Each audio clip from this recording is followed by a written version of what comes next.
One of the stranger things about the fall of the Third Reich was the fact that a lot of the culprits of the war crimes seemed to get away with it. Take the Nuremberg trials for example. These were a series of military tribunals between 1945 and 1946 to prosecute prominent Nazis. In the first trials, 12 received death sentences, 7 received prison sentences, and 3 got away scot-free. When you consider that around 6 million died in the Holocaust, you can't help but feel like the maths just isn't mathsing. Today we're going to explore 4 of the most prominent members of this murderous regime, how they met their ends, and how they were kind of able to escape accountability while they were alive. We'll go through the final days of Hitler himself, Joseph Goebbels, Heinrich Himmler, and Hermann Göring. Stay to the end because the story of Göring is quite something. By 1944, the writing was on the wall for Germany, as Soviet armies and Western allies were advancing into Germany. By January the following year, Hitler would reside in his Führer bunker due to the deteriorating military situation. This was an underground shelter beneath the Reich Chancellery in Berlin. He would use this as his shelter until his death in April 1945. But before he would see his end, a lot of drama and strange events would still unfold. But before we get to these, please make sure you like, comment, and subscribe as this really helps the channel. Now back to the video. In the face of defeat, Hitler believed that Germany's military failures meant it had surrendered its rights to exist as a nation. He issued commands to destroy all German industrial infrastructure to prevent it from falling into the hands of the Allies. This crazy plan is referred to as a scorched earth policy and was deemed irrational by some around Hitler. Albert Speer, the Minister of Armaments at the time, was assigned the task of implementing this audacious policy. However, he secretly defied orders, motivated by various reasons. Side note, Albert was actually convicted in the Nuremberg trials. He received a 20-year sentence and served it in full. He later wrote a detailed account of his experiences and insights into the inner workings of the Third Reich. Another strange insight into Hitler's final days was the reaction that the news of the death of US President Franklin D. Roosevelt brought about within the Nazi corps. At this point, Hitler and his circle had descended into near lunacy, grasping at straws and reading stars in the hope that the tide of war may change in their favor. Hitler and his Reich Minister of Propaganda at the time, Joseph Goebbels, still had hope that they could somehow negotiate a peace between US and Britain and convince them to fight against the Soviets, somehow. They believed that the death of the US president might make way for this, as Roosevelt was seen as a symbol of the Jewish Bolshevik conspiracy. There was such excitement about this news that Joseph Goebbels informed Hitler about this by saying, "My Führer, I congratulate you. Roosevelt is dead. It is written in the stars that the second half of April will be the turning point for us. This Friday, April the 13th, it will be the turning point." Needless to say, it was not the turning point. Now, a tale of betrayal.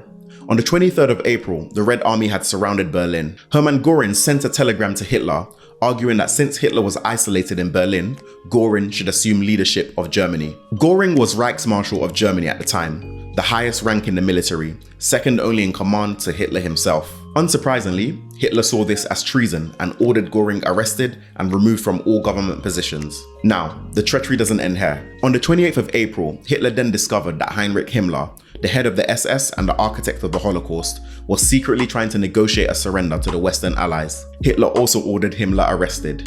Wild. The next strange event was Hitler's decision to marry his longtime partner, Eva Braun. Braun met Hitler when she was 17 years old. She was the assistant and model to Hitler's personal photographer, Heinrich Hoffmann. Hitler and Braun would see each other for over a decade. However, Hitler did his best to keep her out of the public eye, and she did not attend any public events with him until about mid-1944. Braun and Hitler would marry in a brief civil ceremony on the 29th of April. She was 33 and he was 56. Less than 48 hours later, they would both unalive themselves. On this day, Hitler also learned of the execution of Mussolini, a longtime ally and dictator of Italy. By the 30th of April, Soviet troops were within a block or two of the Reich Chancellery. Eva Braun would bite into a capsule of cyanide and Hitler would shoot himself in the head. After Hitler's death, Joseph Goebbels was depressed. He said he would walk around in the Chancellery garden until he was killed by Russian shelling. Now, this is the man who for years had used his influence over media, arts, culture, and public information to shape public opinion, promote Nazi ideology, and disseminate anti-Semitic propaganda. He is quoted as saying, "It is a great pity that such a man, Hitler, is not with us any longer. But there is nothing to be done. For us, everything is lost now, and the only way left for us is the one Hitler chose. I shall follow his example."